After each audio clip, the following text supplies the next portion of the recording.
그날 이후 제 인생은 완전히 바뀌었습니다. 그 작은 가게, 별것 아닐 것 같았던 쌀국수 한 그릇이 제 인생에 이토록 깊이 남을 줄은 그땐 정말 상상조차 못했습니다. 안녕하세요. 이 이야기는 한 소녀와 그녀의 할머니 그리고 한 조용한 사장님의 이야기입니다. 제가 태어난 곳은 서울의 외곽, 이름을 대면 다들 아직도 그런 동네가 있어요? 하고 묻던 낙후된 주택가였습니다. 허름한 판잣집이 다닥다닥 붙어있고 비만 오면 도랑이 넘치던 골목. 버스를 타고 30분을 더 가야 제대로 된 마트를 볼 수 있는 그런 곳. 저희 집은 아니 그 집이라 부르기도 민망한 셋방은 방 하나에 부엌 겸 화장실이 딸린 구조였어요. 엄마는 제가 6살 되던 해 집을 나갔고 아빠는 그보다 더 빨리 세상을 떠났습니다. 가난이란 게 정말 집요하더라고요. 사람을 구석구석 갉아먹어요. 그때부터 저를 키워준 사람은 외할머니였습니다. 노령연금도 받지 못하던 할머니는 동네 슈퍼에서 폐지를 주워 팔거나 가끔 분식집 뒷정리를 하며 하루하루를 버텨오셨죠. 할머니는 입버릇처럼 말하셨어요. 밥은 굶어도 인성은 굶기면 안 된다. 그래서였을까요? 정말 먹을 게 없어도 빵 한 개라도 꼭 저에게 주셨고 본인은 입도 대지 않으셨어요. 어느 날이었어요. 제가 초등학교 5학년이 되던 해 겨울, 할머니 손을 잡고 동네를 걷다가 조금 다른 분위기의 가게 하나를 보게 됐습니다. 유리창 너머로 따뜻한 조명이 비치고 하얀 김이 모락모락 올라오는 작은 주방. 그 가게 간판엔 포멘티코라는 말이 적혀 있었어요. 솔직히 이름도 어렵고 무엇을 파는지도 몰랐습니다. 하지만 그 유리창 밖에서 풍겨 나오는 국물 냄새는 정말이지 사람을 끌어당기는 힘이 있었어요. 그날따라 할머니는 지갑을 열어보시더니 조심스럽게 제 손을 끌고 안으로 들어가셨어요. 안은 작고 조용했어요. 테이블은 3개뿐이었고 모든 것이 반듯하고 정갈했죠. 사장님은 말이 거의 없으셨습니다. 웃지도 않으시고 무표정으로 메뉴판을 내미셨어요. 쌀국수. 그때까지 저는 그런 음식을 먹어본 적이 없었습니다. 할머니는 조심스럽게 2그릇을 주문하시고 따뜻한 물을 따라주셨죠. 잠시 후 김이 자욱하게 피어오르는 그릇 2개가 우리 앞에 놓였습니다. 그리고 그건 정말 충격이었어요. 양이 너무 많았습니다. 고기도 넉넉했고 국물은 뽀얗고 진했어요. 무엇보다 그 국물 한 숟가락을 입에 넣자마자 할머니 눈가가 조금 젖은 걸 저는 분명히 봤습니다. 우리 혜진이 이런 것도 다 먹어보네.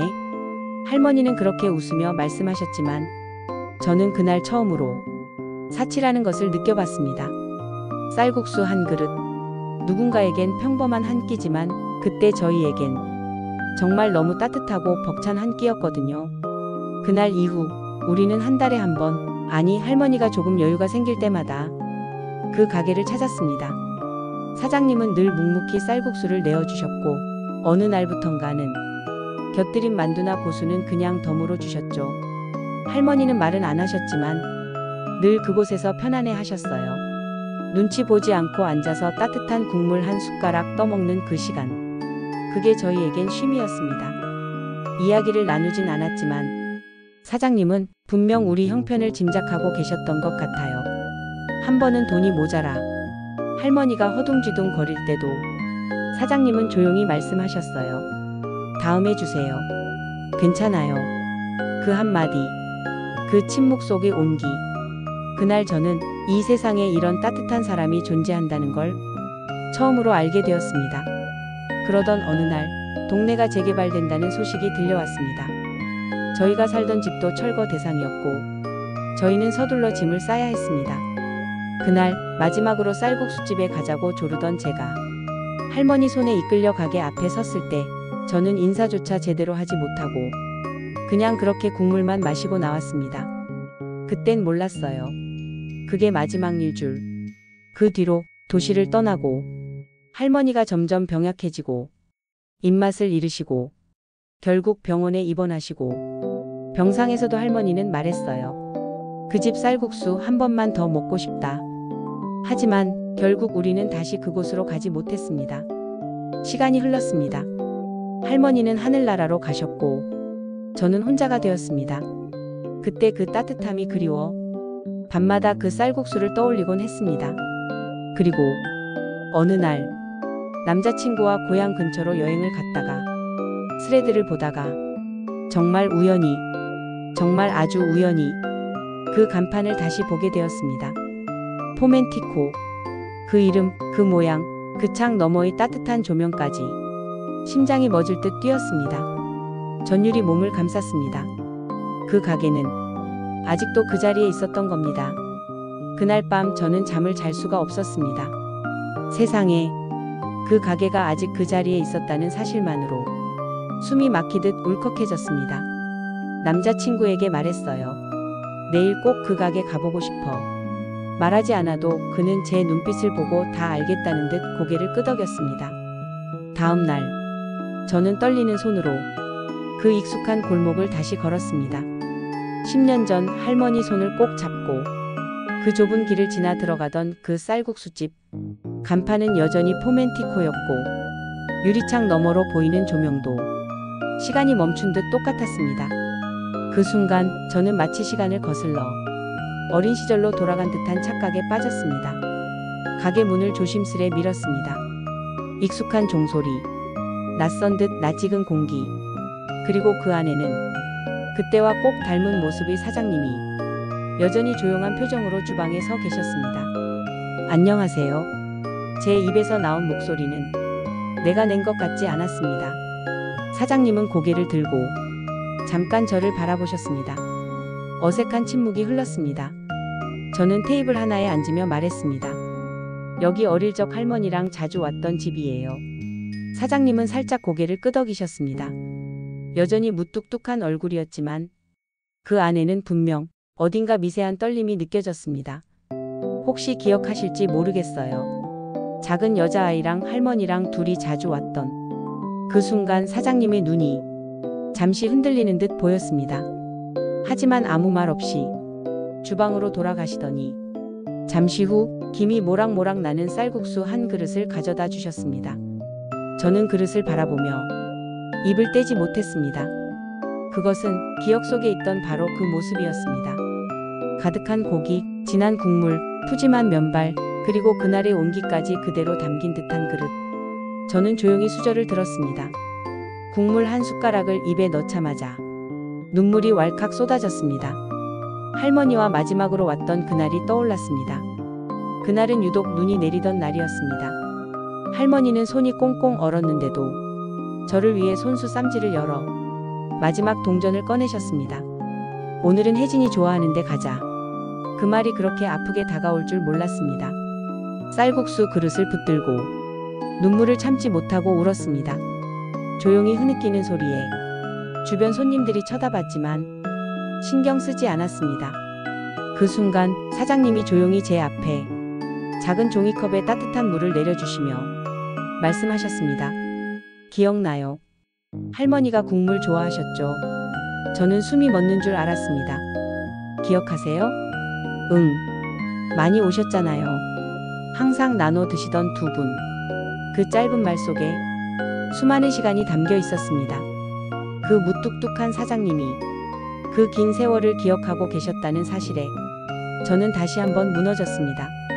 우리는 많은 말을 나누진 않았습니다.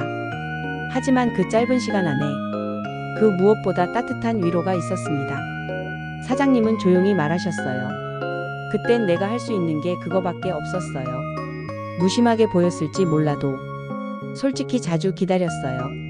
할머니와 아이가 오는 날, 그 말에 제 마음 어딘가에 굳게 닫혀있던 문 하나가 조용히 열리는 듯한 느낌이 들었습니다. 저희가 그때 정말 힘들었어요. 근데 여기 오면 살아있는 것 같았어요. 저는 끝내 말을 잇지 못했습니다. 목이 메고 눈물은 멈추질 않았습니다. 사장님은 고개를 끄덕이셨습니다. 알아요. 그거면 됐어요. 그날 저는 그저 한 그릇의 쌀국수가 누군가에게 삶의 기억이 될 수 있다는 걸, 그리고 그 기억이 누군가에게는 다시 살아갈 이유가 된다는 걸 처음으로 깨달았습니다. 식사를 마치고 자리를 정리하면서 저는 지갑을 꺼냈습니다. 사장님은 말없이 고개를 저으셨습니다. 이건 내 몫이에요. 그 말은 오래전 못했던 인사와 그 시절 못 받은 감사의 대답 같았습니다. 가게를 나오며 저는 하늘을 올려다봤습니다. 해가 지고 있었고 하늘은 주황빛으로 물들고 있었습니다. 할머니가 살아 계셨다면 이 장면을 보며 뭐라고 하셨을까요? 아마 저기 예쁘네. 우리 혜진이 마음 같네. 라고 하셨겠죠. 저는 그날 가게 앞에서 오래도록 움직이지 못했습니다. 그저 가슴속에 맴도는 말 하나만 되뇌었죠. 할머니, 우리 다녀왔어요. 가게를 나와 오래도록 발걸음을 떼지 못했습니다. 10년이 넘는 세월 동안 할머니와 함께했던 그 따뜻한 기억이 차가운 현실 속에서도 꺼지지 않고 그곳에서 여전히 살아 숨쉬고 있었다는 사실이 그저 감사하고 또 감사했습니다. 남자친구는 제 옆에서 말없이 제 어깨를 감싸 안아주었고 저는 조용히 말했어요. 나 이제야 할머니한테 인사한 것 같아. 며칠 뒤 저는 용기를 내어 사장님께 메시지를 보냈습니다. 평소 SNS를 잘하지 않아 망설였지만 스레드에서 익숙한 사진을 보고 잊을 수 없는 감정이 올라왔기에 도저히 그냥 지나칠 수 없었습니다. 다행히 가게 계정이 있었고 저는 조심스럽게 장문의 DM을 보냈습니다. 솔직히 답장이 올 거란 기대는 하지 않았습니다. 그저 한 번이라도 내 마음을 전할 수 있다면 그걸로 충분했거든요. 그런데 얼마 후 사장님에게서 뜻밖의 답장이 도착했습니다. 기억납니다. 처음엔 낯설었는데 손님이 너무 없던 시절이라 두 분 모습이 기억에 오래 남았어요. 할머니께 따뜻한 국물 드리고 싶었던 그 마음, 오래도록 제 마음에도 남아 있었어요. 이렇게 다시 인사해줘서 고맙습니다. 그 순간 저는 핸드폰을 손에 쥔 채로 소리 없이 울었습니다. 사람의 기억이라는 게 참 이상하지요. 분명 수없이 많은 시간이 흘렀고 그동안 얼마나 많은 손님이 그 가게를 드나들었을까요? 그런데도 사장님은 그때 그 쌀국수 그릇을, 우리 두 사람의 모습을 잊지 않으셨던 겁니다. 그건 단순한 친절이 아니었습니다. 그건 마음이었습니다. 어려운 사람을 향한 따뜻한 배려, 소리 없는 응원, 그리고 살아가는 데 필요한 온기였어요. 어릴 적 저는 그런 따뜻함을 받을 자격이 없다고 생각했습니다. 세상에 너무 버려진 느낌이었고 가난하다는 이유만으로 어디서든 작아질 수밖에 없었어요. 하지만 그 가게 안에서는 우리도 그냥 한 명의 손님이었습니다. 불쌍한 아이도 가난한 노인도 아닌 그냥 따뜻한 쌀국수 한 그릇을 마주한 두 사람. 그게 얼마나 큰 위로였는지 이제는 어른이 된 제가 더 잘 압니다. 사장님께 그 마음을 담아 다시 답장을 드렸습니다. 그 시절 사장님이 해주신 한 그릇의 쌀국수가 우리 가족에겐 정말 큰 힘이었어요. 그건 단지 음식이 아니라 살아갈 이유였고 위로였고 세상에 대한 마지막 희망이었습니다. 그걸 드리고 싶었어요. 진심으로요. 그 메시지를 보내고 나니 처음으로 마음이 가벼워졌습니다. 할머니가 떠난 뒤 그 마지막 인사를 못한 채 늘 마음속 어딘가가 비어 있었거든요. 이제야 그 빈자리에 따뜻한 무언가가 들어찬 느낌이었습니다. 얼마 후 저는 블로그에 이 이야기를 남겼습니다. 너무 사적인 기억이라 망설였지만 혹시라도 이 세상 어딘가에 그때의 저처럼 누군가 따뜻함이 필요한 사람이 있다면 이 이야기가 위로가 될 수 있을 거라고 믿었기 때문입니다. 그리고 그 글을 읽은 많은 분들이 댓글을 남겨주셨습니다. 이런 분들이 계셔서 세상은 아직 살만하다고 믿어요. 쌀국수 한 그릇이 이렇게 따뜻할 수 있군요. 그 사장님 정말 훌륭한 분이네요. 그 말들을 보며 저는 비로소 알게 되었습니다. 기억은 사라지지 않아요. 누군가의 따뜻한 진심은 시간이 지나도 마음속 어딘가에 남아 언젠가 다시 돌아오게 되어 있습니다.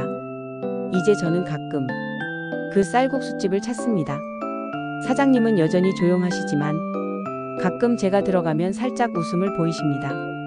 그 미소가 제겐 할머니의 미소 같고 어린 시절의 기억처럼 포근합니다. 남자친구와도 그곳에서 다시 한번 식사를 했습니다. 그는 조용히 말하더군요. 내가 어떤 아이였는지 조금 더 알게 된 것 같아. 그리고 그 아이를 이렇게 따뜻하게 안아준 사람이 있어서 고맙다는 생각이 들어. 그날 이후 제 인생은 진짜로 바뀌었습니다. 다시 사랑할 수 있었고, 다시 믿을 수 있었고, 다시 살아가고 싶어졌습니다. 그 모든 시작은 그저 쌀국수 한 그릇이었지만 그 안엔 정말 많은 의미가 담겨 있었어요. 세상이 아무리 차가워도 누군가의 조용한 친절은 시간을 넘어 사람의 마음을 움직이고 또 다른 온기를 만들어냅니다. 사장님, 이 자리를 빌어 다시 한번 말하고 싶습니다. 그때 주신 따뜻한 쌀국수와 아무 말 없이 건네주신 온기, 그게 저희에겐 정말 전부였습니다. 너무 늦게 인사드려 죄송하고 이제라도 감사 인사를 드릴 수 있어 너무 기쁩니다. 할머니도 하늘에서 이 장면을 보시며 웃고 계시겠죠? 그렇게 믿고 싶습니다. 진심으로 감사했습니다. 그리고 앞으로도 늘 행복하시길 바랍니다.